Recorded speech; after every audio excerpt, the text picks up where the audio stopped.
Welcome back, everyone. Now that last video of the X9, I'm going to assume that there is quite a few comments about the fact that you didn't get to see it in action. I can only apologise for that, guys. I'm sorry. I obviously wanted to see it in action. We all did, but moisture was just not playing the game for us. Old Mother Nature had different plans. We only got down to 15% on our moisture. The wheat is deliverable at 13.5, so it's just too high a moisture to rip off too much grain. We ended up ripping off about 50 tons, did I think a bit over 14 hectares. So we got to do an up and a back sort of in it. It was, look, reflecting back on it, great machine. It's got the capacity. It smashes hectares, it smashes tons. It was doing like 90 tonne an hour consistently, which is amazing. That's not what I want. I want a machine to sit at, look, now seeing it in action, I'd probably sit them at 11 Ks max. That's where I would have the maximum range that they could go at, and just sit 11 Ks from morning to night. And if it's a good paddock of canola or wheat where you're a bit higher and we know that there's no rocks, and you need to get it done, then yeah, you'd bump their speed up and get them going. But then you've got the logistic issue of chaser bins, and the chaser bins can't keep up to a big machine like that. So yeah, anyway, I'm as disappointed as you guys, trust me, that we didn't actually get to see it. The whole idea was it was here for a day, and it was meant to be that we could sit in it for, I could sit in it for about 3 hours, Henry could sit in it for 3 hours, anybody else that was around could come and have a look and sit in it as well, and get a feel for the machine, get an idea of how it would operate in our system, see how it handles our conditions. But yeah, we weren't able to. I think the biggest thing was seeing that the hinge draper. I'm sort of thinking maybe I might see if we can get out of our flex fronts and just swap some hinge drapers onto them and see how that's going to work out. We've still got, I don't know, another 2 or 3 years paying off those headers, so it's good seeing the technology that's coming for the future for when we go to upgrade those headers, but it's not something we're going to be upgrading for next year. But those fronts, now that might be the thing. We might upgrade the fronts so we've got decent fronts for next year. But anyway, now you can probably see it's a sunny day out there, blue skies, completely different to yesterday. We started today at 9 o'clock. I decided, no, we're not even going to try. So everything was serviced, ready to roll. Henry did a sample and it was 15.9. No, 14.9? 15.9. 15.9. So just stupid wet. Everyone's knocked off. Well, the girls have knocked off, Dad's knocked off. I've got behind me the fire unit. I'm just going to go down to my house with this and fill my pool up with water. The sun evaporates the pool, we got to keep it topped up. Henry's on the grader. He's heading down to Hattons and just grading the Hattons track and the Hattons silo pads, getting that ready for hopefully, what's our day? Our day today is Wednesday the 13th of November, so I'm hoping by Saturday we're moving down to Hattons and we're down there. So today we're getting into the week, guys. I've got the drone with me, it's fully charged, ready to go, because obviously I was going to throw it up with the X9. Didn't happen, but when we get roaring today, I'll get the drone up. We'll get some good footage from the sky of the wheat. But yeah, again, I apologise for the X9. At least we got to walk around it with Jake and have a look, and you guys got to see an in depth of what it looks like, what it can do. So anyway, hopefully when I'm chatting to you next, the moisture's dry. We're not doing another sample until 11 o'clock, so it's going to be a bit. Currently now 1:30. I do have a sample with me. We did one at 1 o'clock and our moisture was, what was it, 14.2. Deliverables 13.5. So I've got a bag set up, we're ready to roll. They're just starting their outside lap now. So I'm going to go and test what this is and we shall see where we're at. The problem we got is there's no wind. So when you got wind, it really helps drop the moisture down. Like it's hot at the moment think, well, my car's saying 30, but it's not that. It'd be, I think it's more like 27, maybe 20, even 25. The car's been sitting in the sun, that's why anyway. So when you've got wind, it really helps. When you've just got heat, all it does is just make the plants sweat. So you got the ground sweating and the plant sweating, and it's not getting the breeze around it to actually get the moisture away. When it just sits there and it just stews and it just gets hot, it's like a sauna, whereas the wind just blows it away. So anyway, we'll see where it's at. I'm hoping that we can get it down to deliverable today, because we've also got Brian sitting in town just doing nothing, and he's getting bored, we're getting frustrated, and we want to move some grain. So fingers crossed, everybody.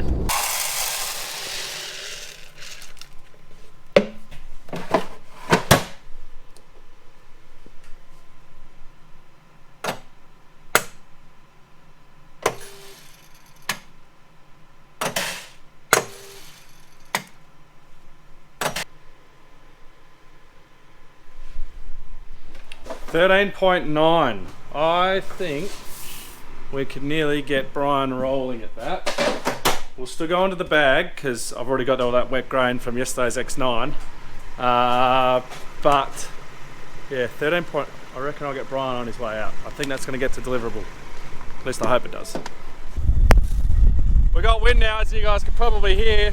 Our moisture is 13.6, so I'm going to do another one and just check to make sure we're deliverable. We've got both the headers here. We're just checking our sample. This we want to see if we can get H2, so it's a better grade. H1's the top, H2 the second, and then so on and so forth. So we're just seeing what we got.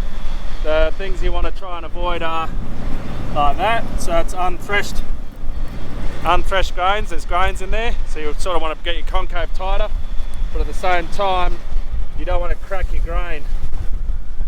You don't want to start milling it. That's for the mills to do. Not seeing any cracks outside. No, I reckon you probably tighten her up just a tiny bit. Yeah. See how she goes. Good. Yeah. I love wheat. It's a nice grain.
So by that drone footage you would have seen two things.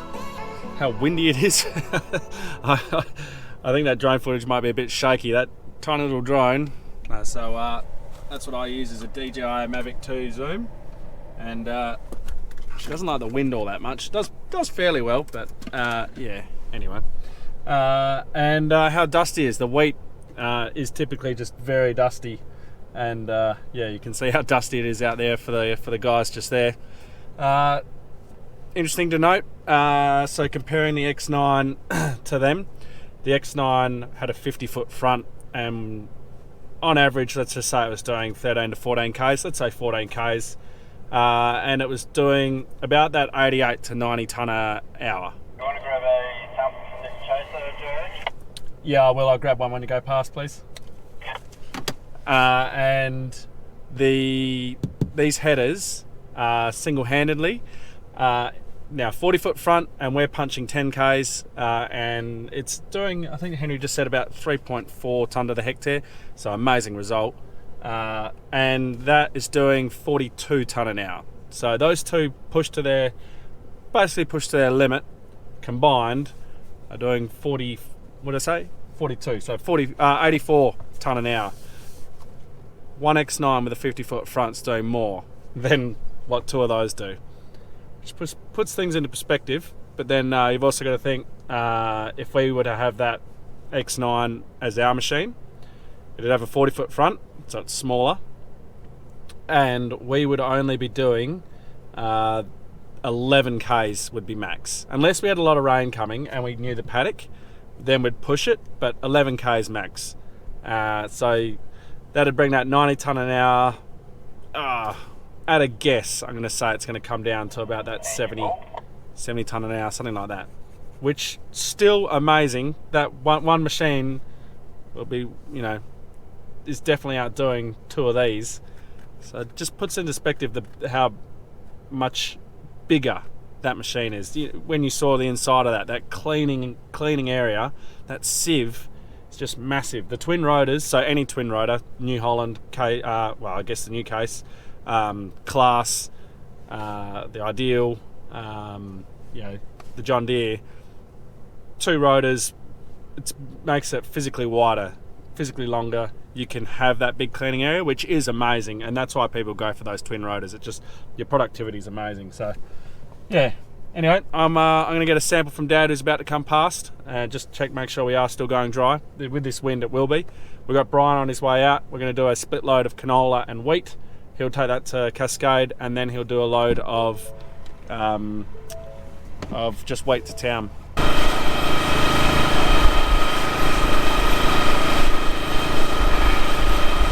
The latest moisture I did was 13.3, so it is still coming down. It's currently 5:53. There is still a possibility that it might come down a little bit more. We will just see. Would be nice to get down into the down to 13, so that, yeah. Anyway, the grain is deliverable. There we go. The grain is deliverable anyway to Cascade, so that's all that matters. Tomorrow is 34 degrees. Hopefully there's wind, and that will be all right. We'll be able to get more dry grain off for that, because yeah, we need something for Brian to get to, to take to town. Now you can obviously hear the noise I'm making. We've got a flat tyre on this PS4, I believe this one is. Is this Barley and Canola? PS4. And if we come around here, where is it? There we go. Barley and Canola.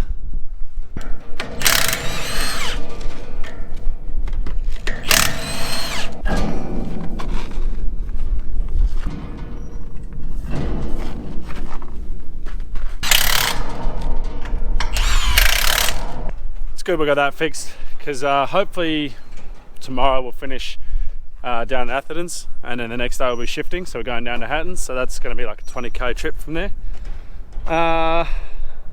And obviously we couldn't use that tyre. Anyway, I already know there's going to be questions. Why do we blame Canada? We used to get contractors back in the day to do harvest. We had few cat contractors. They used to come in, 2 cat headers, 1 chaser bin, and they used to be a couple of young Canadians were driving them, and one of them, Chelsea, was the chaser bin driver, and she, as you can see by up there, she got a little bit too close to the field bin, to the point that it sliced it open like a tin can, and grain just absolutely funneled out. So thus the patch fix you see up there. Now this was the time that Blame Canada, the song, came out from South Park, and obviously me, my brother and my cousins, who were all pests around the field bins, and I think we're trying to drive chaser bins at that stage, and you know, whenever we're allowed out on the farm. But that was when this song was, you know, came out, and we were you know, playing over the two-way or whatever we were doing. Anyway, Dad fixed this, got the spray paint, and then wrote Blame Canada on there, to which then Chelsea went and wrote By Chelsea. But yeah, that's why we blame Canada. We don't actually blame Canada, we love Canada. I'd love to go and visit there, but that's going to be quite a few years off. Anyway, we'll get this down to the paddock, and yeah, we'll see how they're going for storage.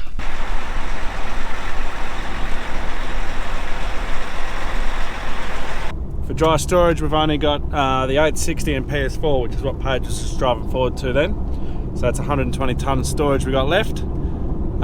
We do have a little bit in the VB. We actually would have probably about 20 tonne in the VB. That has 15% moisture in those, so we'll just be mixing on top of that. But I've got a sample just there. We're going to go run that, see where we're at, make sure we're still dry. As soon as we get back to being wet again, so 13.5, we're going to go back into the bag, and we're just going to keep going into that bag probably till we get to about 14%, 14.2, 14.5, something like that. And yeah, try and get some hectares done. It's currently 6:20, so we'll just go as late as we can. Basically, we've got lots of rain predicted for next week, which is not ideal, but yeah, we'll see how we go with that.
to know it's really deceptive?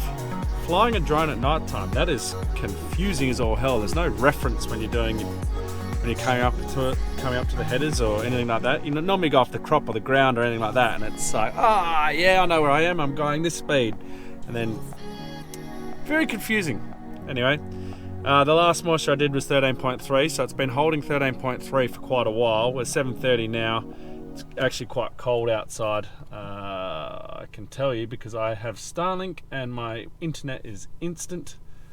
It is currently 16 degrees with 73% humidity.